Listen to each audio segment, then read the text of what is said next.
All right. Ugh.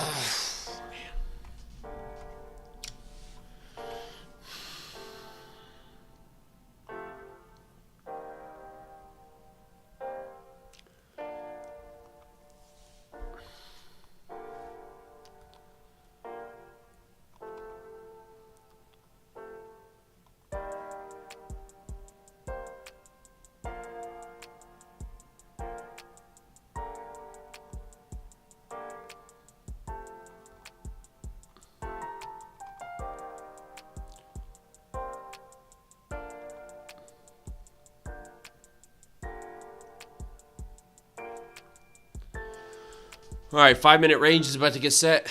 5 seconds. There it is.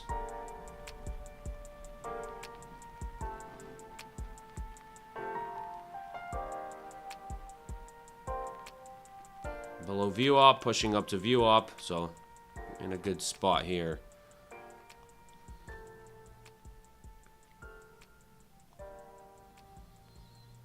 We shall see. Damn.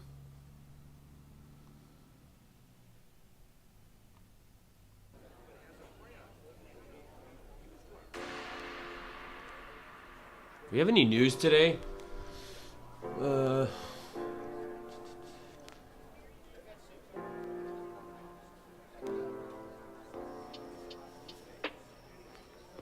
Oh, no news, so no news today. A couple FOMC members speaking. Actually, one, 10:35, whatever. I don't care.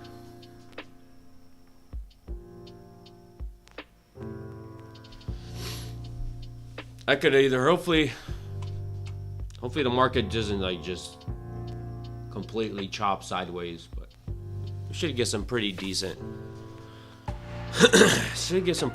movement.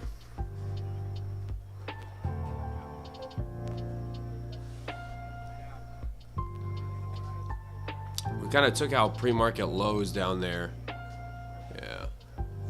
Pre-market lows got taken out. Now we're moving back up.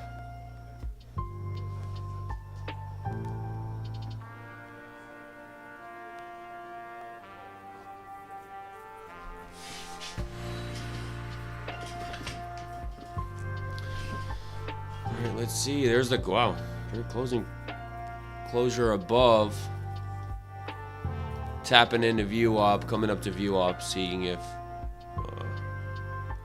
what's gonna be the reaction off of view op. If it starts breaking view op.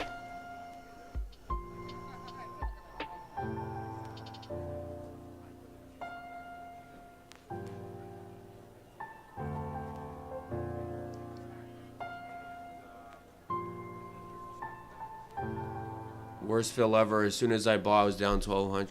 Yeah, try not to do market orders. You still shouldn't. I mean, the spreads are so tight. You shouldn't get really bad fills even if you market order. But I limit order my entries and stuff, so I get the exact price that I want. But give me a second. I'll be back.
All right, we're tapping into view op.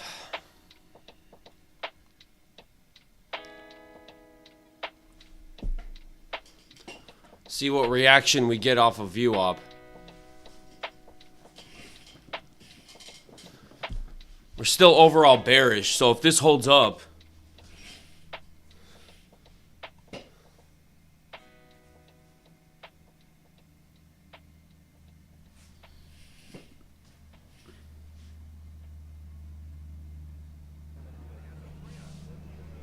all right, let me see. I haven't checked the higher time frames.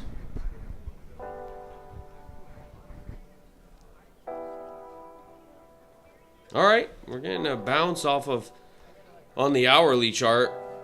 There is getting a bounce off of, but we're tapping into a bearish gap right there. So there's a lot of resistance up here.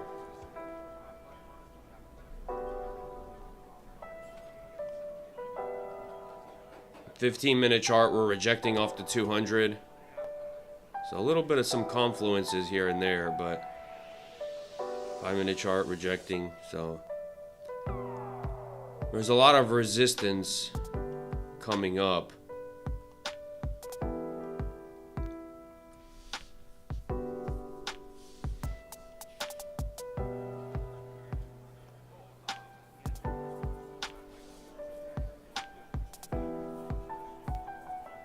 Wait, what the flip? Why the hell is it?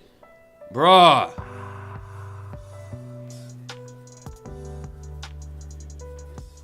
I don't know what the hell's wrong with my connections are lagging. They've been lagging for the past. Gotta figure out what the hell is going on. This is BS. Holy crap.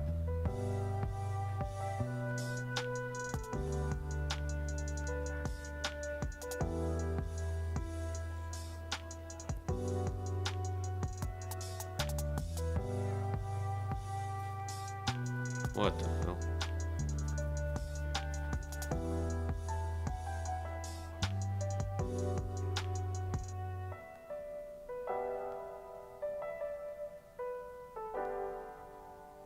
I don't know why I don't know why that happens.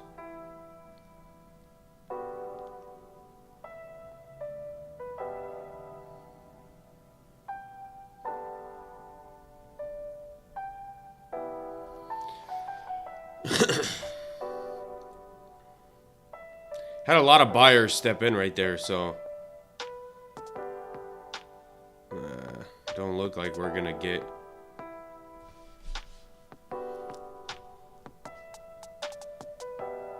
Oh, is it with yours too? It's like weird. I have to disconnect and then connect again, and then it kind of updates and goes good.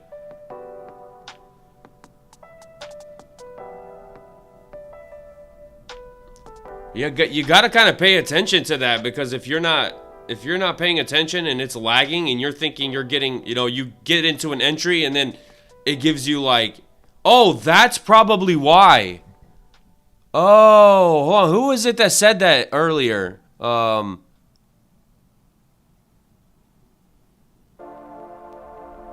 was it that said that? Where is it? I don't know if you're still here. Yeah, you're the one who said that. That's why it did that. Okay, that makes sense. Yeah, I've had that before too. That's why I have my Thinkorswim charts, so I can compare and I can see when it's lagging. Because I've had that before too. When my chart was lagging, I didn't realize it was lagging, and I get into a position and I'm immediately like down. I'm immediately down or up like a whole bunch of money, and I'm like, what the flip? How am I? That's why I did that. Okay.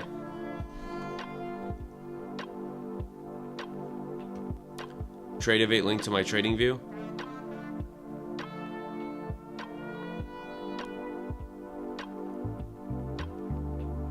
Yeah, I don't know why it's been doing that. I don't know if it's rhythmic or what.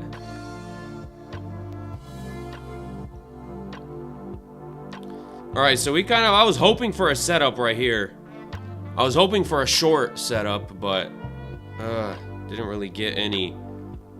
There was a gap right there, but it was outside the range.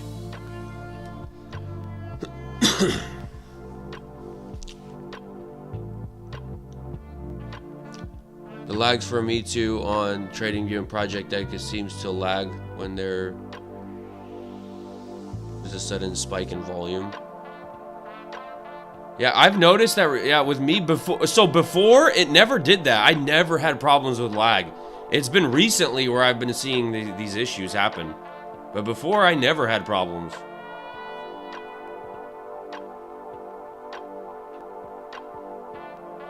I am new. Where can I short NQ?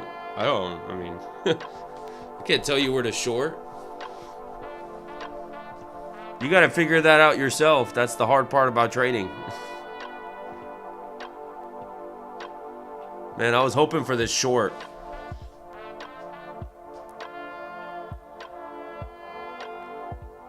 I have fiber optic, so it's not my internet. Yeah, it's not internet. I can tell. I can tell it's not my internet because when my Thinkorswim data, when my TD Ameritrade data is showing good, and then the rhythmic is off, then yeah, then I know it's not my internet because that's working good.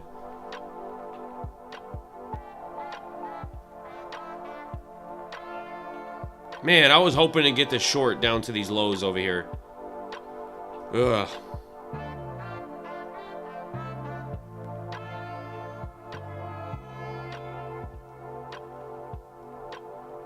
It's all right.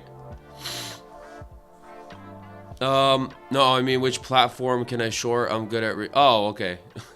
I use NinjaTrader. I mean, some people use, you know, different platforms. I mean, as long as you go with like a popular platform, I think you'll be fine. But I use NinjaTrader personally. Yeah, no problem.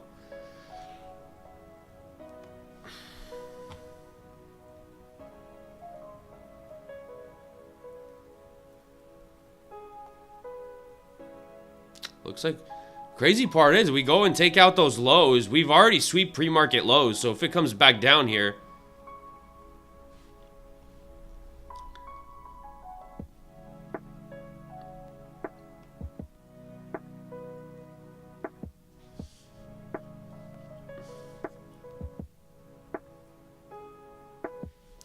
or you're talking about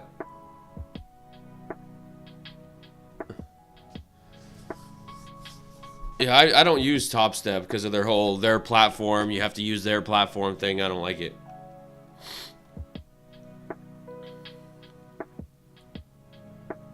Wow, swept the lows again. Wow, that's crazy. Guarantee a bunch of people got stopped out there who were longing because it swept. A bunch of people probably longed because it swept what's it called, pre-market lows, and thinking it's gonna keep going up.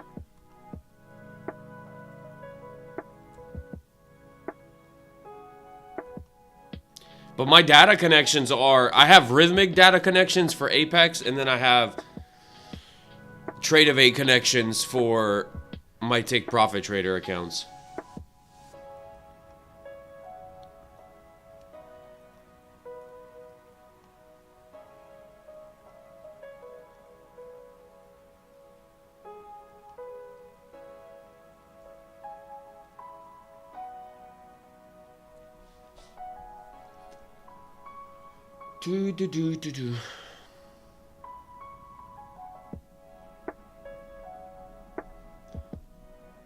I'm watching NASDAQ.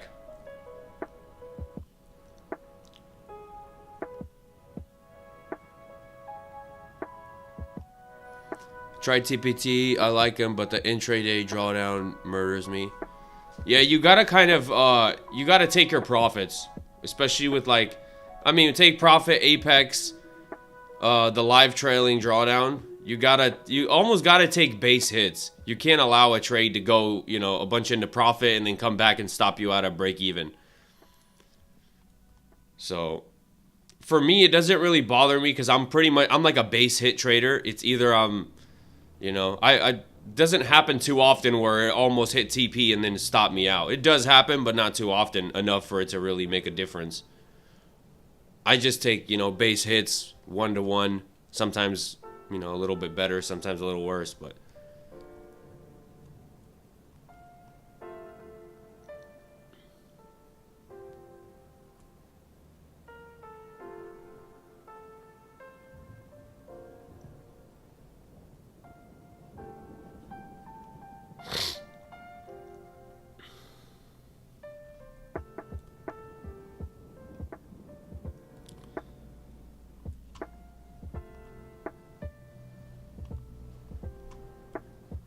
all right, we're below the 200 even on the hourly chart here. We could start seeing those. I don't know, it's kind of interesting. We're pretty bearish on every time frame pretty much right now. Going to up to the hourly chart. So, pretty bearish, so wonder if we want to go and take those lows down there. Once it kind of displaces and starts holding this 5-minute range as resistance and starts displacing lower, that's a pretty big red flag that it'll continue.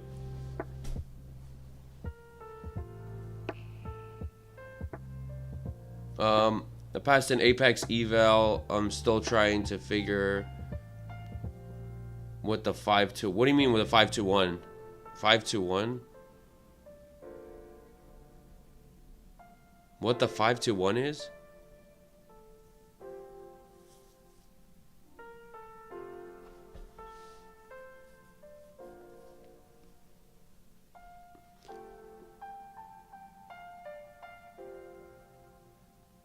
Risk to reward ratio?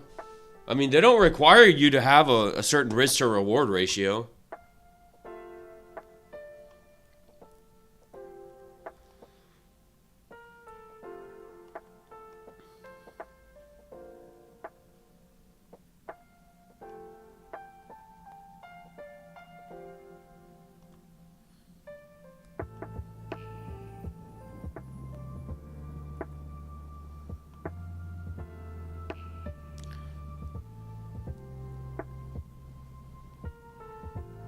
I wonder if this thing is gonna... See, I don't know. I never take the second. I'm like nervous about taking this. Like, here's technically a setup, but the first one, I didn't get a setup on the first one, so the second one, I'm always paranoid to take the second one because I don't know the data behind it. Like, this may work out. But I feel like I start to analyze, like, okay, if this works out, great. But if this doesn't work out, like, I'm going to be pissed at myself because of I don't, you know, I don't know the data behind it, and I took a loss that I shouldn't have. In the back of my mind, I'm like, I shouldn't have taken it because I always take the first one only. The first setup. But I still am curious to see if this is going to work out.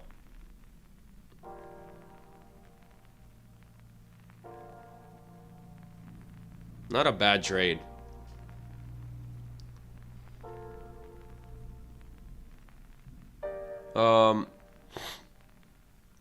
It says a part of their rules, they do it, but I think they enforce it. I mean, they can't enforce a fight. Hold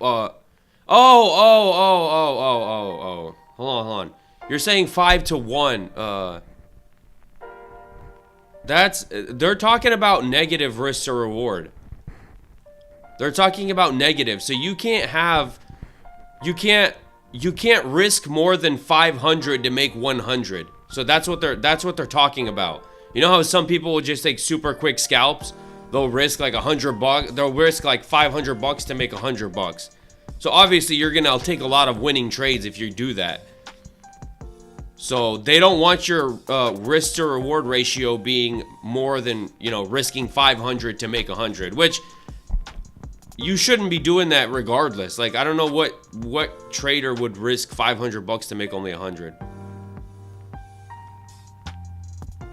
Like, imagine working all week and then just like one bad trade wipes away just like freaking 5 trades.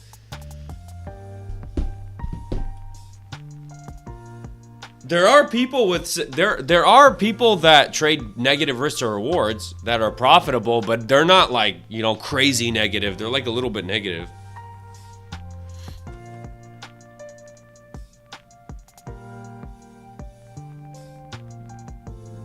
Do you sell mentorship? No, I don't. I don't do any mentorships or discords or any of that.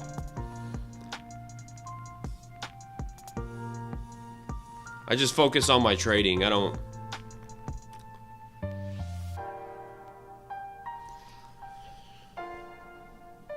Here's what I don't understand about mentorships. Like the people who actually, I don't.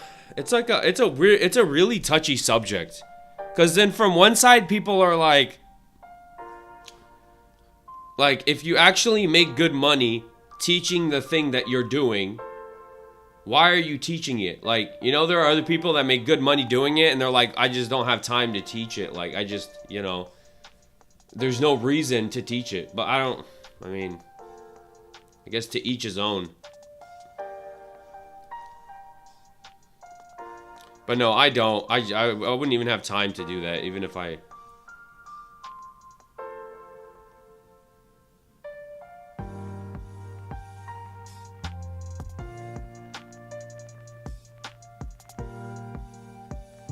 Okay, I'm curious to see how this works out. If it taps into this imbalance, so like... having an entry... Hypothetically, if I had an entry right here, the beginning of this imbalance, so that 25,533 level.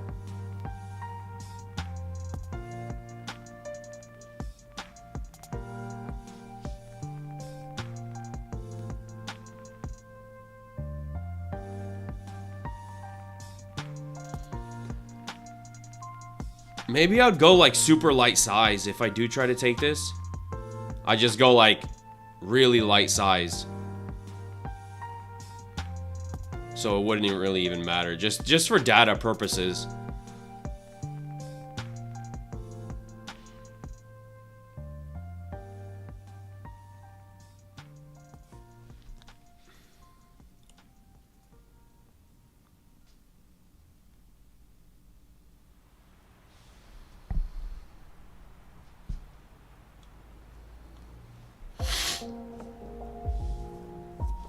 Just filled the first imbalance, never filled the second one.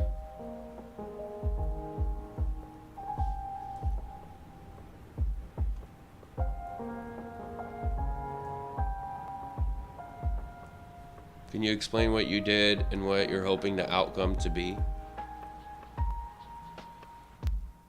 Well, we're in the 5-minute range. So in this 5-minute range, I'm taking this, if I do take this, it's going to be really light size, just because, like I said, I don't know the data behind it. This could easily be a losing trade, and, you know.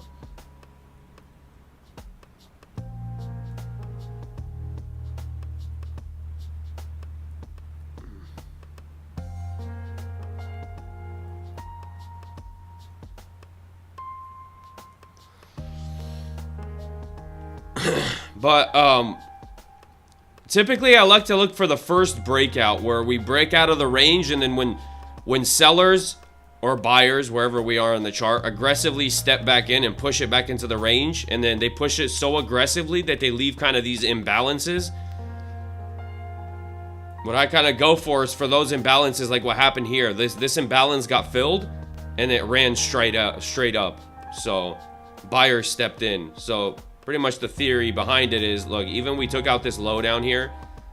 Now, we closed outside, pushing back in strong enough that we're left two imbalances up here. So you could see based on price action that buyers did aggressively step in right there. Now, I've backtested the first time it happens. I have not backtested the second time it happens. So I don't know the data behind it. That's why I'm saying, like, if I was to take this, it'd be very light size. Like, to the point where, like, I'm just taking the trade for the data, pretty much. But it's not really getting down there. No trades yet. I may take this setup if I get it on light size, but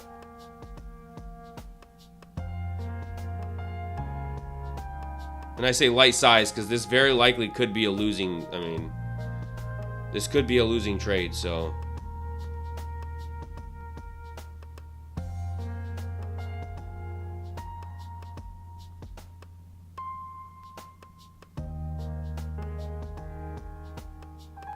It's not getting down there, damn. Buyers are buying it up, but.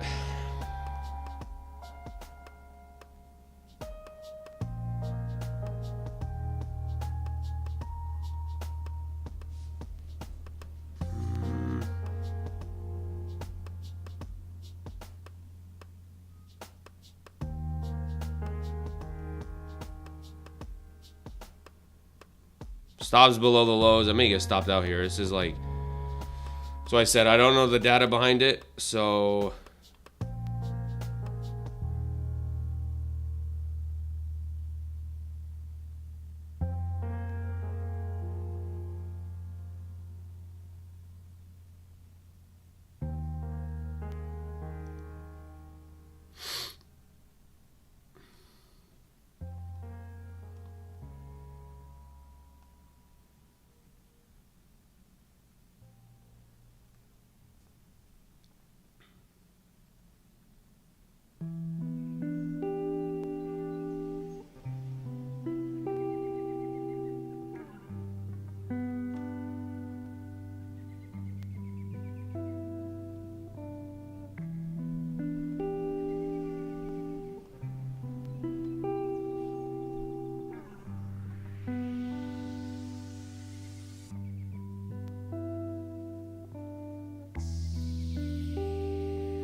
whoa, what the heck? What do you, let's keep, stop spamming.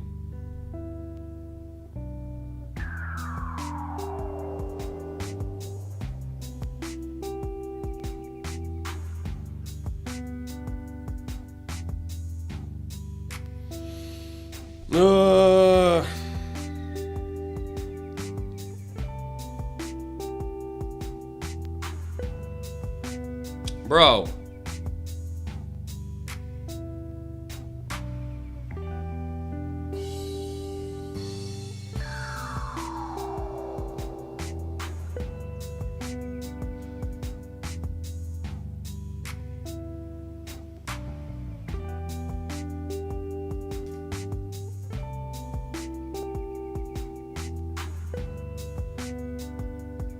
Bro, okay, I'm gonna.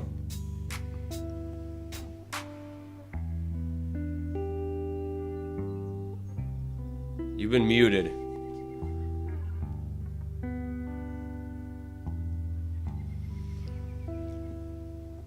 Somebody's trying to distract me here. Alright, we gotta get these buyers to start stepping in here.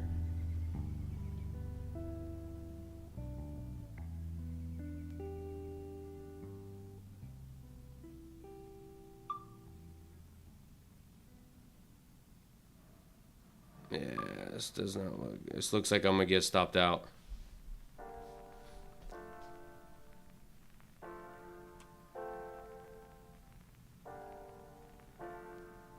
Knew I shouldn't have taken it.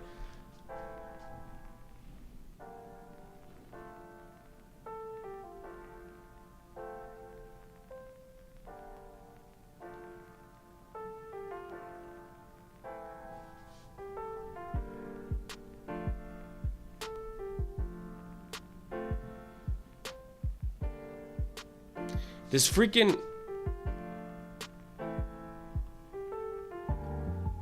This lag is like pissing me off.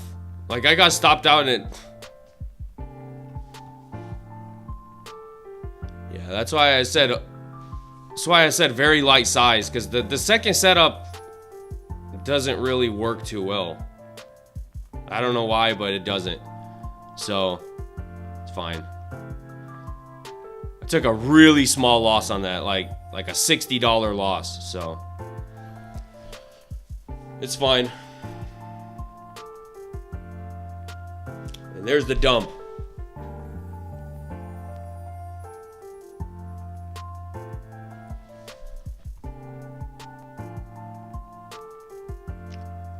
Yeah, I don't know why he just keeps spamming. Like, why? What's the point of that?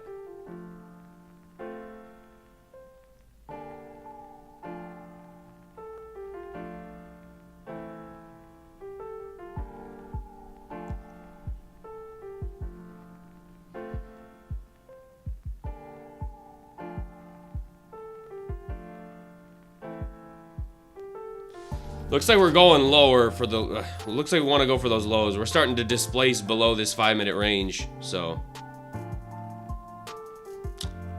let's see.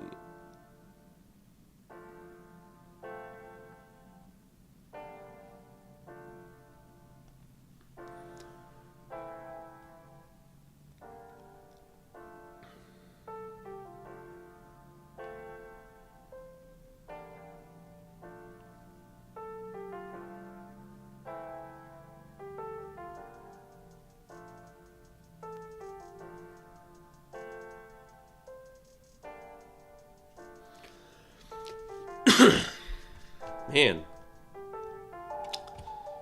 Alright, if you look on the hourly chart, looks like we want to go for those lows. Down there.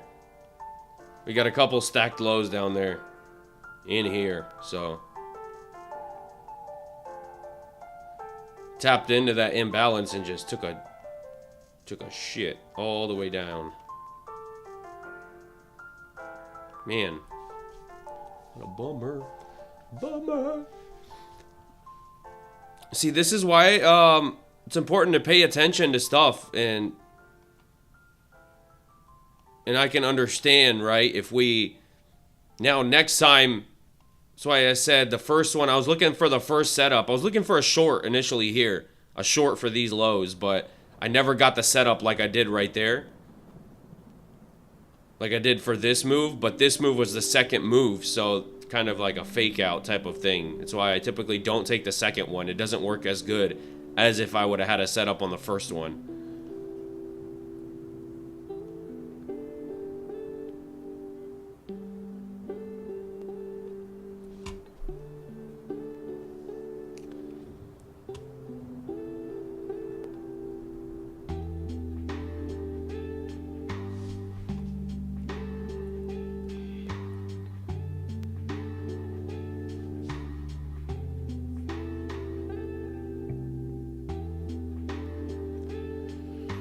Alright, well, I mean, shoot. I pretty much don't have...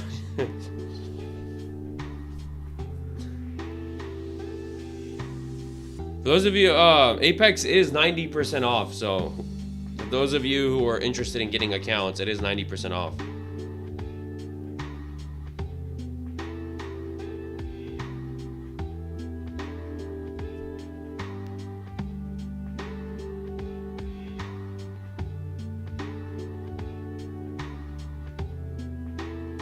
I caught it on the lows, up 250 bucks. Nice.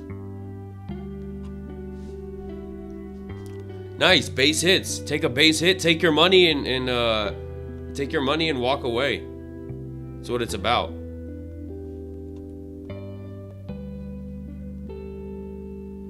I just notice in my trading when I get greedy. When I get greedy, the market humbles you when you get greedy. Then you just end up, you know, taking a loss that should have been a win. Then that really sucks.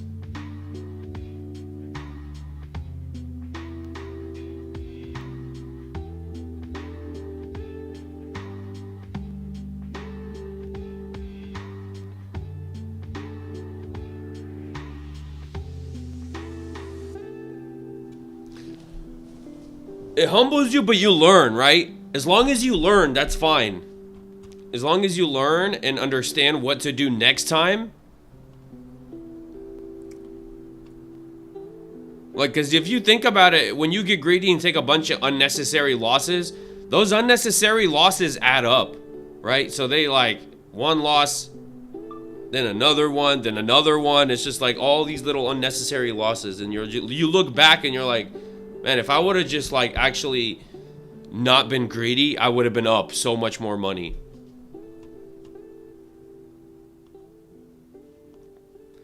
But that's a part of trading. You live and you learn. You learn from your mistakes and move on.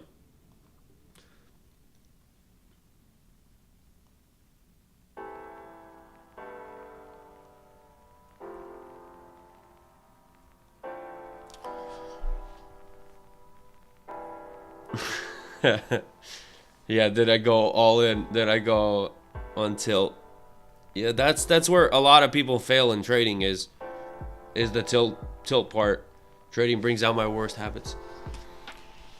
Because trading is a battle against yourself almost, right? It's like you have to have a plan. This is why you have to have rules, and you have to stick to your rules. And it's very easy to go on tilt. It's very easy. And what needs to be done is very difficult. Like, do you know how difficult, like, for example, my rules, right? If I go on a losing streak, I size down.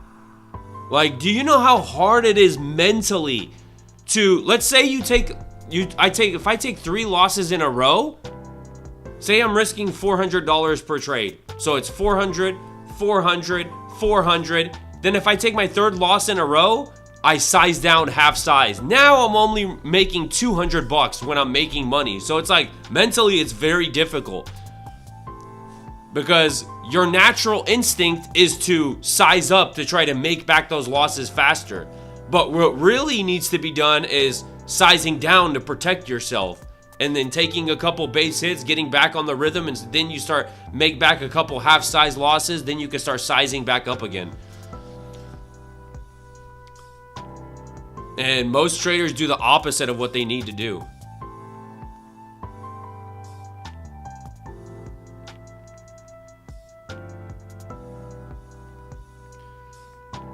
I made 6K on a funded account and blew it the next day. Well, yeah, you gotta make sure you don't oversize too. You don't want to blow your account in 1 trade or 2 trades, because that sets you back. All you're doing is now you have to get another evaluation. I'm honestly surprised the amount of money people spend on evaluations. It's pretty crazy. Like, there was saw a video the other day. It was like, I mean, he's probably like 21 years old. He spent already $5,000 on evaluations. Like, I don't think you should be spending that much money unless you're oversizing and just keep blowing accounts.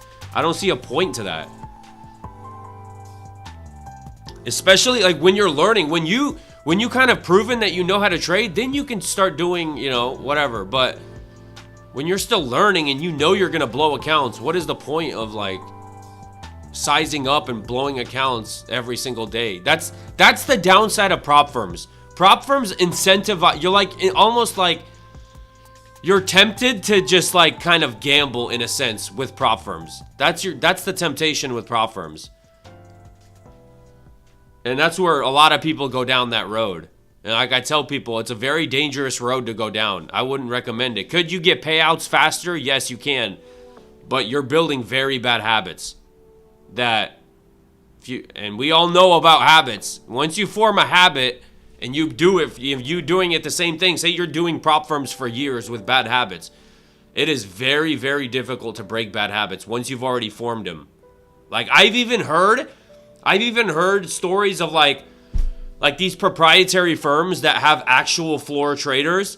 Most of these firms, when they get traders, they don't like, they'd rather take a trader that like teach a trader that doesn't know anything about trading versus somebody who's already like have some experience with it, because most people learn bad habits that are very hard to break. But if you take somebody that doesn't know anything about trading, you can actually develop good habits in that person.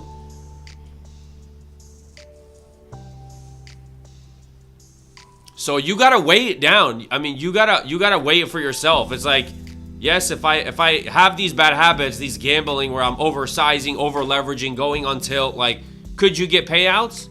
Yeah, you can. But you gotta ask yourself, is it worth it for long-term success? Are you actually in trading? Are you looking for long-term success, or you don't really care? If you don't really care, then go ahead, do whatever you want with these prop firms.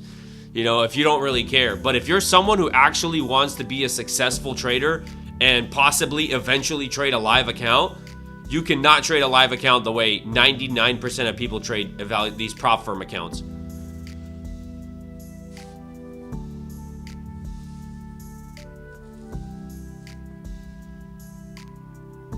Last week I spent $500 on evaluations. Yeah, see, that's kind of a lot. Unless, I mean, I mean, when I was learning, yeah, I spent a lot of it. I was probably, but here's my, like, when I was learning, I was blowing probably about 1 account per month. And that to me was a lot. Even when I was learning, that was a lot to me. Now I hear of people spending thousands of dollars a month on evaluations. I'm like, holy crap. I thought I was doing bad when I was blowing 1 account per month. Like, I just had I knew not to buy a bunch of accounts because I knew I was going to blow it. So what was the point of me? So total evaluation wise, like I spent 2 years of learning. So what would that technically be? I probably spent,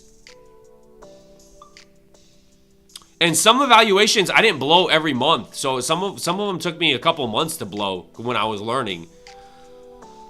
Let's say, so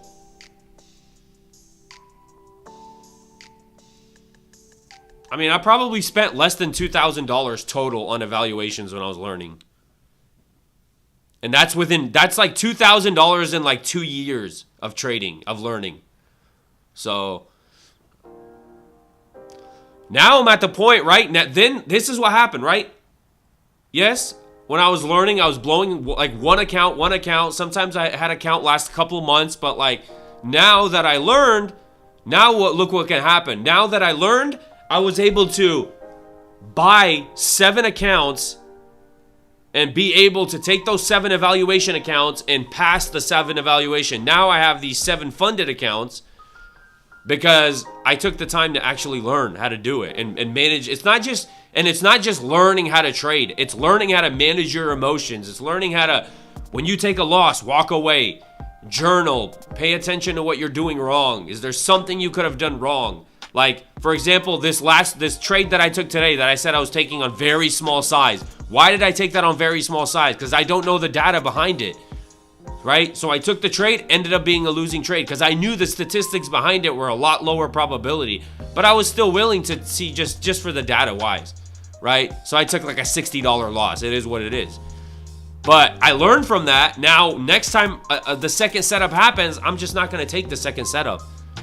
I'm just going to kind of pay attention, but that's the important part of keeping track of data. And the traders that don't keep track of data, they take winning trades, they take a bunch of losing trades, and they're not realizing that if you just cut out these stupid losing trades that you're just going until, you would make so much more money. And then people have the mindset of the more trades I take, the more money I make, but that's not the reality of actual trading. The reality of actual trading, you make more money the more disciplined you are. And like, successful actual trading is not entertaining whatsoever. That's why a lot of successful traders, they don't trade live because it's not entertaining. What are they going to do? They're going to come in every single day and they're not going to take a setup every day. I heard it yesterday. I watch a lot of trading like podcasts and like especially like Words of Wisdom, Titans of Tomorrow. What I like, they started honestly interviewing like actual professional traders that like were managers of hedge funds and like people that you can actually learn from, not just somebody who started trading live and opened up a Discord who's like, you know, these people actually have managed hundreds of millions of dollars. And I saw a video yesterday, right? The guy was saying, he was pretty much saying that it was a short clip that successful traders make 80% of their money on like 20% of the trades, like on 20% of the crap. I don't know how he put it. Blanket. But pretty much they're not trading so oftenly. They're waiting for the good setups. And so it's like 20% makes them 80% of their money. Like I've had months where I've taken maybe 4 trades in a whole month because I just was not getting, you know, and that's a part of trading. You come in and if you don't get a setup this month, I mean this week took 2 winning trades, 2 perfect, like 2 really good trades. I don't need more than that. If I can take 2 trades a week even, bruh, That's good.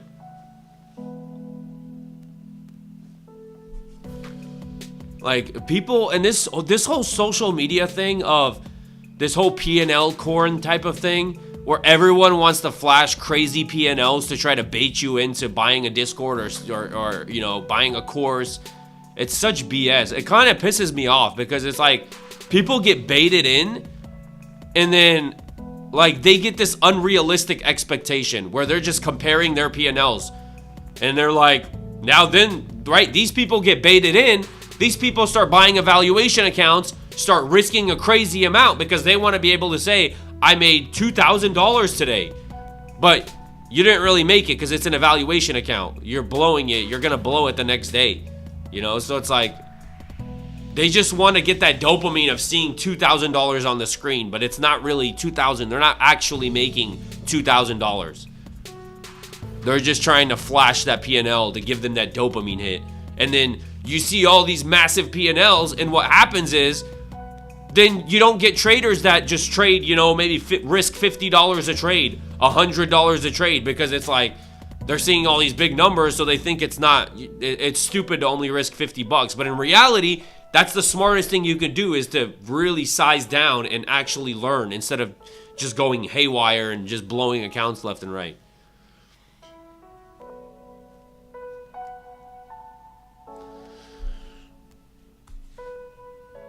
Options, I only took one trade a day, and that's typically me. Yeah, that's typically what happens. Like people with even live accounts, they're not taking, at least from what I've seen, they're not taking 1 million setups a day, right? A lot of these successful traders taking, you know, maybe 1 or 2 trades a week because they're patient with it. They don't need to take trades every day. Like they understand that every stupid trade will set you back because you have to make that back in order to be back into profit. But I'm the example of exactly what you're not. Listen, I've been through that. Every trader has been through that. But it's like I don't want people to go through that because it's like it's a mistake that I've personally made before. Right? I've even blown live accounts when I was learning. I made an even stupider mistake than everybody probably, you know, here. When I started trading, there was no prop firms. I had to put live money into an account, and I was blowing live money when I was learning in the beginning. You know, so it's like you at least have the blessing of blowing prop firm accounts. That's not even really your money. You're investing as long as you're not buying an insane amount of accounts. But as long as you learn, there's nothing wrong with making mistakes in trading. It's the fact of not learning from your mistakes, and you like realizing the mistake you're making and still keep doing the same exact mistake. That's the problem. That's when it becomes a problem.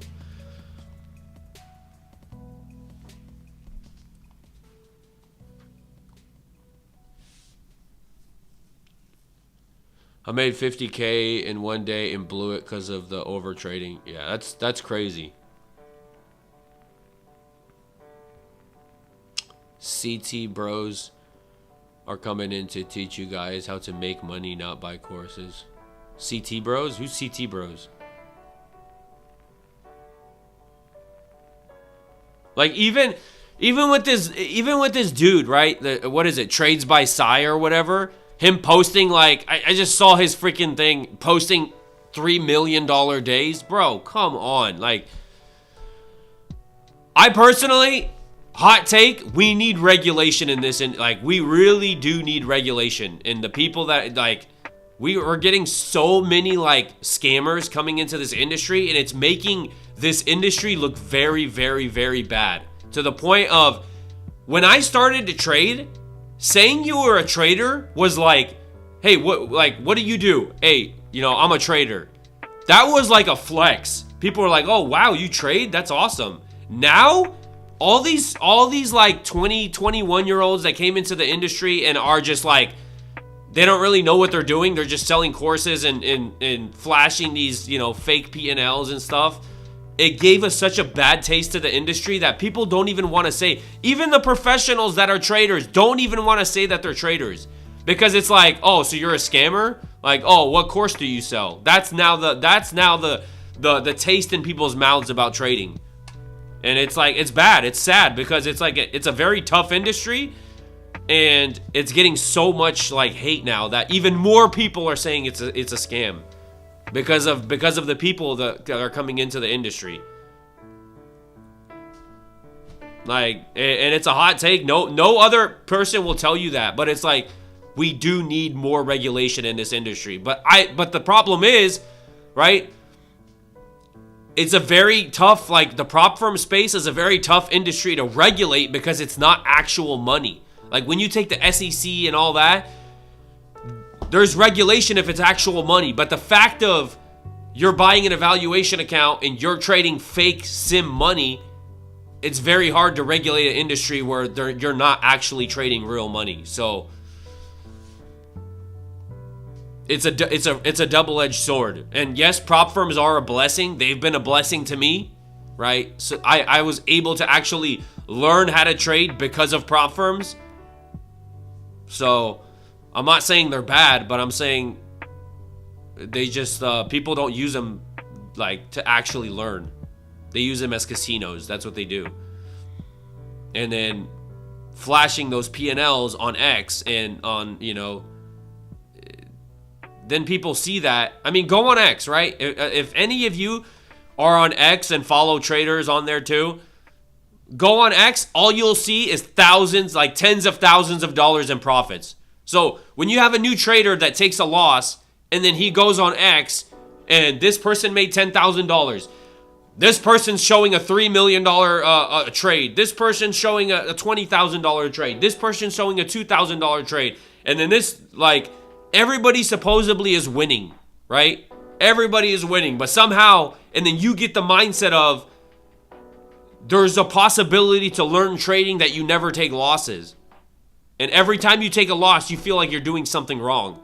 You feel like you're always doing something wrong, like you're behind, and then you start to get pissed off and this, and it becomes this like confirmation bias where you're comparing yourself to people who are posting P&Ls that aren't even probably real. Like before, when we didn't have prop firms, people who actually posted brokerage P&Ls, and that was like, all right, that dope, man. You made, you know, $2,000 trading a live account. That's awesome. Now it's like, person shows a $2,000 P&L. It's like, okay, are you trading prop or are you actually trading a real account? Probably prop. But yeah, it's like, I just don't want people to fall into the traps of spending money on courses and all this, and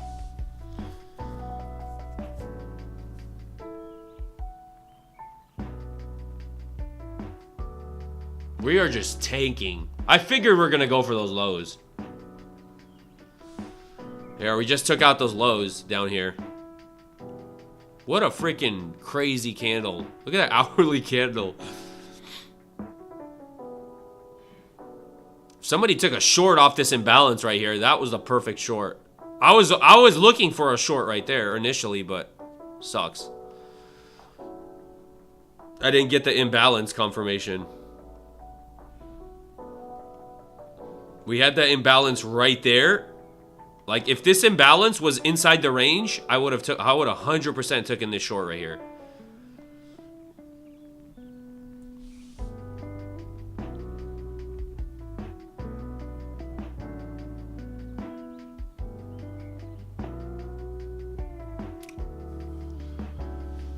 All right, so it's 10:30. I'm gonna probably hop off. I'm gonna go eat. I gotta go to the tax collector, bruh.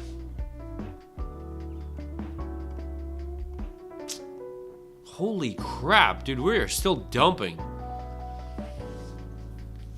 My goodness. My goodness. And see, this is a perfect example, like, why you also just, before I leave, why you have stop losses. Just imagine, like when I took this little like test setup, imagine if I didn't have a stop loss. My stop loss was below the lows, right? Imagine if I didn't have a stop loss. I would have blown every single account today if I didn't have a stop. Look at this. I would have gotten stopped out and it just continues dumping to the downside. And this is the same thing with a live account. This is how people in live accounts get liquidated. If I had a live account, tried to go long here, and didn't have a stop loss in place, you're getting margin called. Or if you're trading props, you're blowing your account. Like, nobody is surviving that if you don't have a stop. No, there's no account. Unless you have like 1 micro. And even then, you're taking a crazy loss. Even with 1 micro, you're taking a pretty decent sized loss. So please, everyone, always have stop losses. Take the L. If you're wrong, take the L. It's fine. It's not the end of the world if you take a loss. And stop thinking that it's the end of the world that you have to, win every single trade.